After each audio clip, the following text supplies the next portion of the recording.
नमस्कार सभी को।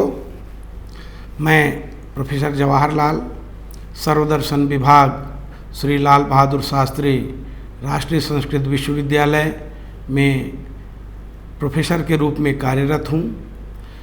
आज मैं पुनः आपके सामने उपस्थित हुआ हूँ।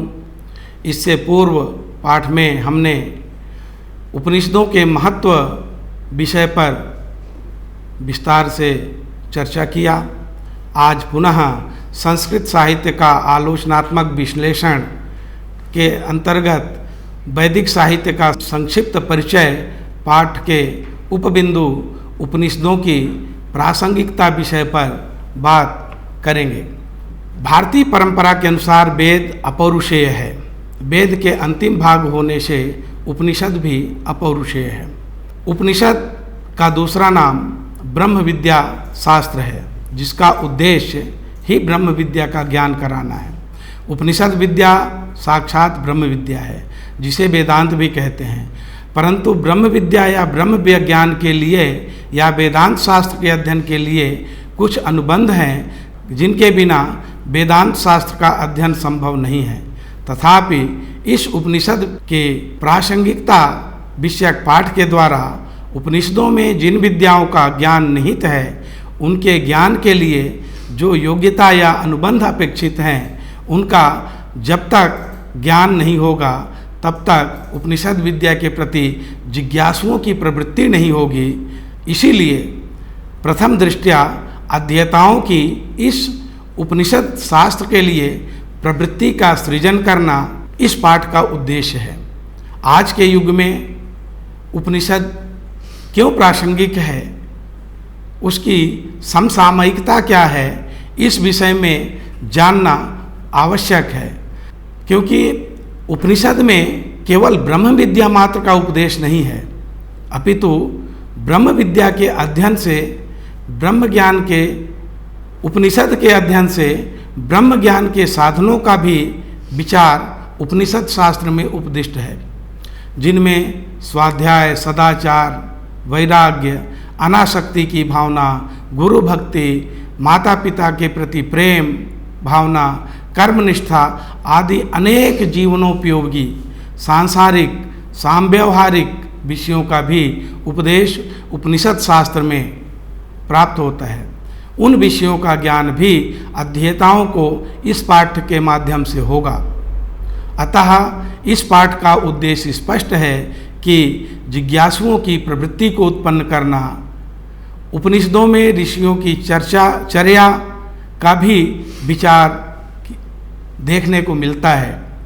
छोटे छोटे कथाओं, आख्यानों के द्वारा ऋषियों का लोकोपकारक दैनंदिन जीवन के लिए अत्यंत अनुसरणीय कर्तव्य भी उपदिष्ट हैं, जिनका ज्ञान भी इस पाठ के माध्यम से अध्येताओं को हो सकेगा। इसी उद्देश्य से उपनिषद के अध्ययन के प्रति पाठकों का, जिज्ञासुओं का रुचि उत्पन्न हो, इसीलिए उपनिषद की प्रासंगिकता के विषय में विचार करना आवश्यक है। उपनिषद साहित्य विविध ज्ञान विज्ञान का स्रोत है। यद्यपि वेद के अपौरुषेय होने से उपनिषद का अपौरुषेयत्व सिद्ध है, तथापि परवर्ती विचारकों ने कालक्रम की दृष्टि से भी विचार किया है। वर्तमान परिप्रेक्ष्य में जब भारतीय परंपरा की दृष्टि से हम विचार करते हैं, तो उपनिषद की समसामयिक प्रासंगिकता इसलिए बढ़ जाती है क्योंकि उसकी विलक्षण संवाद शैली अन्यत्र देखने को नहीं मिलती है। उपनिषदों के प्रासंगिकता आज के नई शिक्षा नीति के लिए भी अत्यंत उपकारी हैं। आज के नई शिक्षा नीति में जिस प्रकार सभी की सहभागिता के अनुरूप ही, अर्थात वर्तमान शिक्षा नीति में शिक्षा में सभी की सहभागिता हो, इसी के अनुरूप उपनिषद कालीन संवाद शैली भी सभी की सहभागिता को प्रोत्साहित करता दिखता है। इसका अर्थ यह है कि आज के समय में उपदेश तथा शिक्षा के अपने विशिष्ट संवाद शैली के कारण उपनिषद अत्यधिक प्रासंगिक है। उपनिषद का यम नचिकेता का संवाद या याज्ञवल्क्य मैत्रेयी का संवाद या अन्य शिष्य आचार्यों का संवाद, शिक्षा में संवाद का होना बहुत आवश्यक है, जो हमें उपनिषद में देखने को मिलता है। इससे हमें यह ज्ञात होता है कि छात्र की संबद्ध विषय में प्रगति का स्तर क्या है। अतः आज के शिक्षा नीति के अनुसार उपनिषद अपनी स्वाभाविक संवाद शैली के कारण अत्यधिक प्रासंगिक है। इसी प्रकार अपनी कथा शैली के कारण भी उपनिषद की प्रासंगिकता है। उपनिषदों में कथाओं के माध्यम से उपदेश किया गया है। उपनिषद की कथा शैली भी वर्तमान शिक्षा नीति के लिए अत्यंत उपादेय तथा आकर्षक है, क्योंकि कथाओं के माध्यम से कठिन विषय सहजता से हृदयंगम किए जा सकते हैं। उपनिषद में छोटी छोटी कथाओं के माध्यम से ऋषि अपने शिष्य को न केवल ब्रह्म विद्या का अपितु नीति शास्त्र, कर्म मीमांसा, आचार मीमांसा, जीवन के मूल्यों के उपदेश के साथ भौतिक उत्कर्ष से संबंधित विषयों का भी उपदेश दिए हैं, जो अत्यंत मर्मस्पर्शी हैं। इसलिए उपनिषदों की भी आज के परिप्रेक्ष्य में अत्यंत प्रासंगिकता है, क्योंकि यह शैली अल्प श्रम तथा अल्प समय में ही कठिन से कठिन विषयों को समझने के लिए अत्यंत सहायक है।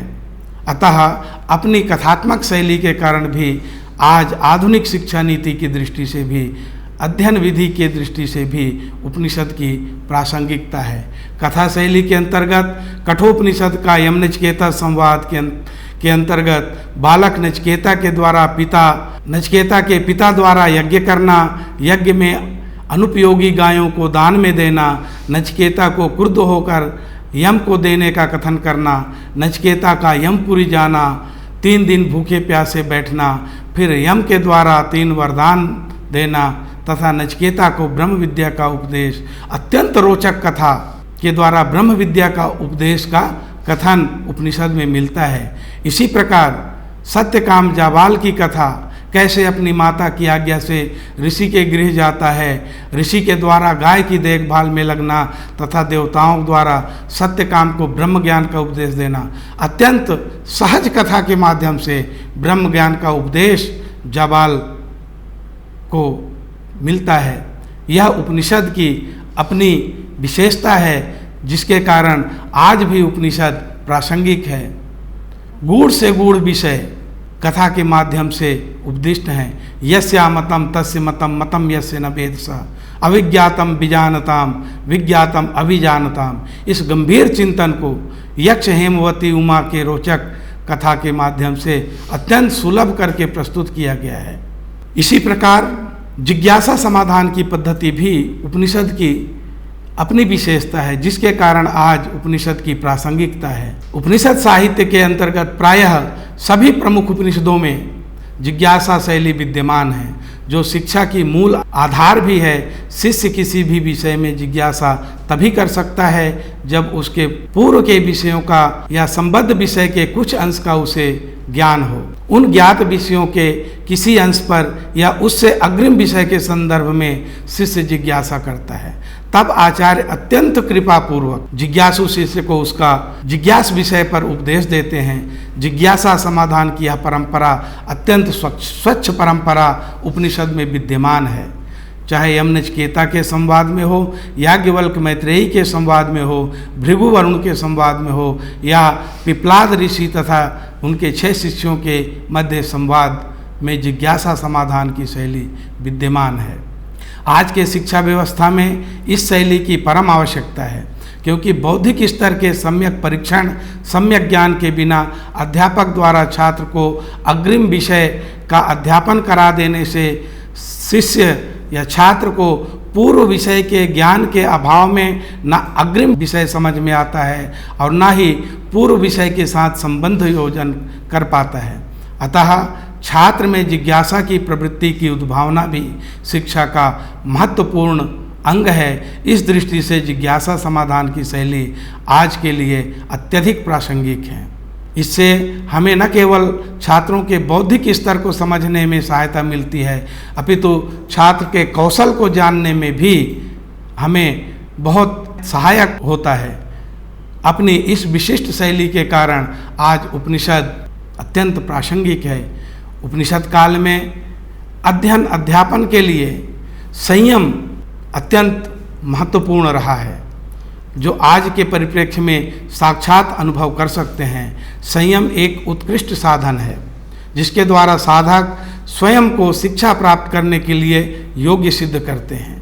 प्रश्नोपनिषद के एक प्रसंग में जब भारद्वाज, सत्यकाम, सौर्यायणी, गर्ग, आश्वलायन, भार्गव आदि ऋषि पिपलाद ऋषि के आश्रम में जाते हैं, पिपलाद से ब्रह्म विद्या के उपदेश के लिए प्रार्थना करते हैं, तब ऋषि पिपलाद उन्हें 1 वर्ष तप, ब्रह्मचर्य, श्रद्धा आदि का अभ्यास करने के लिए कहते हैं।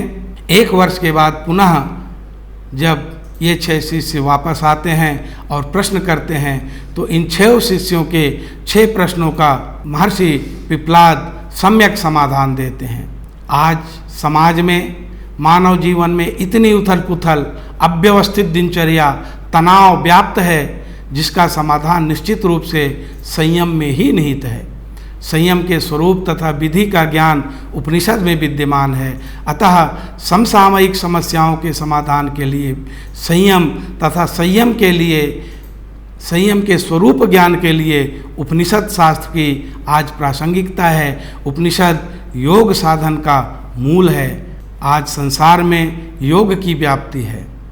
प्रत्येक मनुष्य शारीरिक, मानसिक, आध्यात्मिक विविध रूप से दुखों से ग्रस्त है, जिसकी निवृत्ति के साधन के रूप में वह योग के विविध साधनों का, संयम के विविध साधनों का उपयोग करता है। इसी उद्देश्य से उपनिषद का ऋषि योग के अनेकानेक उपनिषदों का उपदेश मानव कल्याण के लिए किया है। अतः हम कह सकते हैं कि उपनिषद संयम की दृष्टि से, योग साधना की दृष्टि से, शारीरिक मानसिक स्वास्थ्य लाभ की दृष्टि से आज अत्यधिक प्रासंगिक है। उपनिषद के ज्ञान से अपने स्वत्व की रक्षा भी संभव है। इसीलिए अपने अस्तित्व की रक्षा की दृष्टि से भी उपनिषद का अध्ययन मनन आज अपेक्षित है। उपनिषद मनुष्य को न केवल अध्यात्म विद्या का उपदेश देता है, अपितु अपने अस्तित्व को जानने का भी साधन उपनिषद शास्त्र है। कठोपनिषद में ऋषि का स्पष्ट संकेत है, उत्तिष्ठ जागृत प्राप्य वरान निबोधयत, उठो, जागो और अपनी शक्ति को पहचानो। यह मंत्र केवल एक मंत्र नहीं है, अपितु इस मंत्र के द्वारा मनुष्य अपनी अस्मिता, अपने गौरव, अपने अस्तित्व के, अपने स्वत्व के यथार्थ स्वरूप को जान सकता है। मानसिक रूप से, शारीरिक रूप से तथा आध्यात्मिक रूप से स्वयं को जागृत कर सकता है। जागृत मनुष्य ही स्वत्व को जान सकता है तथा मनुष्य का समुदाय समाज, समाज का समुदाय राष्ट्र और जागृत मनुष्य ही एक समृद्ध राष्ट्र के निर्माण में अपनी सहभागिता देता है। इसलिए अपने स्वत्व को जानने का साधन भी उपनिषद शास्त्र है। उपनिषद शास्त्र से हमें आत्मनिरीक्षण की शक्ति मिलती है। अतः आत्मनिरीक्षण की दृष्टि से भी उपनिषद की उपादेयता है। बौद्धिक रूप से सजग व्यक्ति अपने आत्मिक मूल्यों तथा नैतिक मूल्यों के महत्व को समझता है तथा बौद्धिक दृष्टि से संपन्न मनुष्य ही जीवन के मूल्य निर्धारक तत्वों का ज्ञान करता है। उपनिषद जीवन के मूल्यों को समझने का एक स्रोत है। तैत्तिरीय उपनिषद में ऋषि स्वाध्याय सत्याचरण के प्रति मनुष्य को सजग करता है। स्वाध्यायान मा प्रमदः, स्वाध्याय हमारे जीवन के लिए अत्यंत, जीवन के मूल्य को जानने का आधार है, अत्यंत उपकारक है। अतः स्वाध्याय से प्रमाद, आलस्य नहीं करना चाहिए। आत्मनिरीक्षण का आधार भी स्वाध्याय ही है। जब तक स्वयं का परीक्षा नहीं करेंगे तब तक आत्मगौरव को प्राप्त नहीं कर सकते। अतः आत्मनिरीक्षण की दृष्टि से उपनिषद का अत्यंत उपादेयता सिद्ध है। सत्यम व धर्मम चर इसका जीवंत उदाहरण है। उपनिषदों में स्वाध्याय, सत्यनिष्ठा, धर्म के आचरण, तप आदि को जीवनोत्कर्ष का एक अनिवार्य अंग माना है। सांसारिक माया एवं मन की प्रकृति दोनों मिलकर मनुष्य को अपने लक्ष्य से भ्रमित करता है। सद्ग्रंथों, महापुरुषों के चरित्र तथा उनकी कृतियों, शास्त्रों के अध्ययन से आत्ममूर्छा भंग होती है, जीवन का अभ्युदय का मार्ग प्रशस्त होता है। अतः स्वाध्याय से जीवन उन्नत होता है और हमें अपने आप को परीक्षण करने का अवसर मिलता है। हम इससे अपने जीवन की गुणवत्ता को भी समझ सकते हैं। मनुष्य चिंतनशील प्राणी है तथा चिंतन का आधार मन है। अतः जीवन की गुणवत्ता मन द्वारा निर्धारित होती है। इस तथ्य को मर्मज्ञ उपनिषद के ऋषियों ने अन्न की शुद्धि पर बल देते हुए उनके अनुसार अन्न के सूक्ष्मतम अंश से मन बनता है। जैसा खाओ अन्न वैसा होवे मन, लौकिक कथानक इसीलिए प्रसिद्ध है। और आहार की शुद्धि से मन की शुद्धि होती है। आहार शुद्धौ सत्व शुद्धि, सत्व शुद्धौ ध्रुवा स्मृति। और अंतःकरण के पवित्र होने से स्मृति भी सुदृढ़ होती है। इसी के अनुरूप जीवन के हर क्षेत्र की गुणवत्ता सुनिश्चित होती है तथा जीवन के परम लक्ष्य भी समीप होती जाती है। ऋषि मन की प्रकृति से भली भांति परिचित थे। अतः वह कहता है, मन वायु की भांति चंचल और दुर्निग्रह है। जैसे वायु को बांधना कठिन, वैसे मन को भी नियंत्रित करना बहुत कठिन है, परंतु अभ्यास और वैराग्य के द्वारा इसे बस में किया जाता है। कठोपनिषद का वाक्य आत्मानं रथिनं विद्धि शरीरम रथमेव तु बुद्धिम तु सारथिम विद्धि मनः प्रग्रहमेव च। इसी प्रकार मुंडकोपनिषद का वाक्य प्रणवो धनु सरोह्यात्मा ब्रह्म तल लक्ष्य मुच्यते अप्रमत्तेन वेद्धव्यम सर्वत्तन मयो भवेत्। अर्थात जिस भी कार्य को करें उसे पूरा मनोवेग से मन लगाकर तल्लीन होकर प्रमाद को छोड़कर निष्ठापूर्वक करना चाहिए। इससे स्वयं की ही उत्कृष्टता, श्रेष्ठता सिद्ध होती है, जो उपनिषद का परम उद्देश्य है। अतः इस दृष्टि से उपनिषद की प्रासंगिकता है। समाज में समन्वय स्थापना की दृष्टि से भी उपनिषद अत्यंत महत्वपूर्ण है। जीवन में भौतिकता एवं आध्यात्मिकता का समन्वय उपनिषदों की अद्वितीय विशेषता है। यहाँ भौतिक सुख, ऐश्वर्य, समृद्धि, परलोक सुख में परस्पर विरोध नहीं दिखाई पड़ता।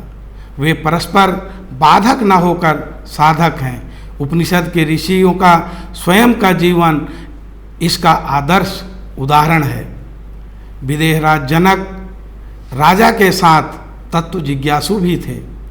महर्षि याज्ञवल्क्य ब्रह्मनिष्ठ थे, साथ में गोकामी भी थे, किंतु उनकी कामना धर्म द्वारा मर्यादित थी। माँ गृधः कस्य स्विद्धनम ईशावास्योपनिषद का यह मंत्रांश यह उपदेश देता है, यह बताता है कि मनुष्य को आसक्ति को छोड़कर, लोभ को छोड़कर, प्रमाद को छोड़कर निष्काम कर्म भाव से कर्म करना चाहिए। अतः संसार से निसंगता भी उपनिषद का उद्देश्य है। ऋषियों का स्पष्ट आदेश था। वे जानते थे कि कितने भी धन से मनुष्य को तृप्त नहीं किया जा सकता। धन से भरी संपूर्ण पृथ्वी भी मनुष्य को शाश्वत आनंद नहीं दिला सकती। अतः मनुष्य जीवन में दोनों का समन्वय, धन और त्याग दोनों का ही समन्वय अपेक्षित है। एकांतिक सुख और एकांतिक आत्मिकता में डूबे रहना दोनों ही मनुष्य के लिए आत्मघातिक है। त्यागपूर्वक निसंगता, धन और त्याग में समन्वय की दृष्टि जीवन में उत्कर्ष और उल्लास का द्योतक है। अतः भूरिशः उपनिषद में निष्काम कर्म के लिए प्रेरणा मिलती है। उपनिषदों में मनुष्य को भौतिक प्रगति के आदर्श के वाक्य भी निष्काम कर्म की प्रेरणा के रूप में प्राप्त होते हैं। साथ ही कर्म का हेतु भी स्पष्ट करता है, जो आत्म केंद्रित एवं भोग वृत्ति न होकर लोक कल्याण मूलक तथा राष्ट्र के कल्याण की भावना को प्रदर्शित करता है, जिसका सार इदम न ममा के भाव से परिपूर्ण है। इसके अनुरूप कर्म से जब वह अपने को सब में और सब को अपने में देखने लगता है तो वह विगत शोक विगत मोह हो जाता है। इसको व्यवहारिक रूप से क्रियान्वयन करने के लिए ऋषियों ने इंद्रिय संयम और सब में एक ही परमात्मा के भाव को, एक ही परमात्मा के विद्यमानता के भाव को प्रकट पुष्ट करते हुए मानव मात्र के प्रति दया, प्रेम, मैत्री और सौहार्दपूर्ण भाव को विकसित करने का मार्ग प्रशस्त करता है। आत्मीयता के लिए परस्पर करुणा, मैत्री भाव की स्थापना का महत्व सर्वोपरि है। स्वत्व के विस्तार के निमित्त मधुर और प्रिय वाणी के प्रयोग की अपेक्षा करता है। कठोर और व्यंग वचनों के प्रयोग से वैमनस्य, ईर्ष्या, द्वेष की भावना के अतिरिक्त कुछ उत्पन्न नहीं होता। इसीलिए निष्काम कर्म करते हुए जीवन को उन्नत बनाया जा सकता है। तैत्तिरीय उपनिषद का यह मंत्र शरीरम में विचर्षणम, जीवा में मधुमत्तमा, कर्णाभ्याम भूरि विश्रुवम, मानव शरीर ही धर्म का प्रथम साधन है। मानव शरीर की बलिष्ठता के लिए, निरोगिता के लिए उपनिषदों में उपदेश दिया है। जीवन के लौकिक सुख एवं पारलौकिक आनंद के आदर्श समन्वय का प्रतिपादन करते हुए ऋषि कहता है, इस सतत परिवर्तनशील जगत में भौतिक एवं सांसारिक सुखों को भोगते हुए आनंदित होते हुए भी मनुष्य को सदैव यह प्रयत्न करते रहना चाहिए कि जीवन के दिव्य गुणों को वह धारण करता रहे, जिससे अंधकार से प्रकाश की ओर और मृत्यु से अमृतत्व की ओर जीवन के आदर्श को जीवंत रखा जा सके। तमसो माँ ज्योतिर्गमय, मृत्योर्मा अमृतम गमय। यह उपदेश उपनिषद में निष्काम कर्म की प्रेरणा देता है, जो आज के जनजीवन समाज के लिए तथा वर्तमान शिक्षा व्यवस्था के लिए अत्यंत ही उपादेय है। उपनिषद राष्ट्र कल्याण की भावना का भी विकास का स्रोत है, साधन है। उपनिषद के ऋषियों को ब्रह्म विद्या के साथ साथ राष्ट्र कल्याण तथा राष्ट्र के उत्थान की भी चिंता थी। किसी भी परिवार, समाज या राष्ट्र का उत्थान त्याग और समर्पण की भावना से ही संभव है। समाज तथा राष्ट्र के उत्थान एवं स्वाभिमान की दृढ़ता के लिए त्याग का आदर्श प्रस्तुत करते हुए तेन त्यक्तेन भुंजीथा का उपदेश दिया गया है तथा सामाजिक तथा राष्ट्रीय उत्कर्ष को इदम राष्ट्राय न मम के उपदेश के द्वारा व्यक्त किया गया है। वस्तुतः उपनिषद का ऋषि राष्ट्र के कल्याण के साथ साथ विश्व के कल्याण की कामना करता है। वह विश्व को उत्कर्ष होते देखना चाहता है, विश्व को सुखी देखना चाहता है, विश्व को कल्याण की भावना का रखता है। चाहे सर्वे भवन्तु सुखिनः की बात हो, चाहे स्वस्ति न इंद्रो वृद्धश्रवाः, स्वस्ति न पूषा विश्ववेदाः इत्यादि मंत्र के द्वारा विश्व के कल्याण की कामना करने की बात हो। वस्तुतः उपनिषद का ऋषि राष्ट्र की समृद्धि के लिए, साथ ही विश्व के कल्याण की समृद्धि के लिए अत्यंत चिंतनशील थे। इस प्रकार आज के इस प्रगतिशील समाज में जनमानस भौतिक प्रगति में इतना अग्रसर हो गया है कि वह अपने संपूर्ण आध्यात्मिक विरासत को पीछे छोड़ता जा रहा है, जिसके परिणाम स्वरूप समाज में अनेकानेक विसंगतियाँ, असंतोष व्याप्त होता जा रहा है। यही असंतोष ही विविध अपराध, अन्याय, सामाजिक, आर्थिक एवं मानसिक असहिष्णुता, भ्रष्टाचार का मूल कारण है। आवश्यकता इस बात की है कि कि हम पुनः अपने प्राचीन ज्ञान विज्ञान की परंपरा को, प्राचीन विरासत को और उसके सामाजिक सौहार्द की भावना को तथा मानव मूल्य के साथ मानव के मानवीय अस्तित्व को पुनः प्रतिष्ठित कर सकें, उन्नत समाज की स्थापना में अपना महत्वपूर्ण योगदान दे सकें, जिसके लिए निरंतर उपनिषद का अध्ययन, उपनिषद का मनन, उपनिषद का चिंतन करना चाहिए। इसके लिए दर्शन शास्त्र, नीति शास्त्र आदि अनेक जो उपनिषद साहित्य मूलक शास्त्र हैं, जिनका निरंतर चिंतन मनन अध्ययन निधिध्यासन और इनके आचरण से हम स्वयं के साथ साथ अपने परिवार, समाज एवं राष्ट्र का उत्कर्ष कर सकते हैं, विश्व का उत्कर्ष कर सकते हैं। इसीलिए प्रकार आज हम कह सकते हैं उपनिषद शास्त्र आज के समय में, चाहे वो शैक्षिक दृष्टि से हो, चाहे सामाजिक दृष्टि से हो, नैतिक दृष्टि से हो, पारिवारिक दृष्टि से हो, प्रत्येक दृष्टि से उपनिषद का अपना वैशिष्ट्य है। आज समाज में उपनिषद की प्रासंगिकता है। बहुत बहुत धन्यवाद, सभी को नमस्कार।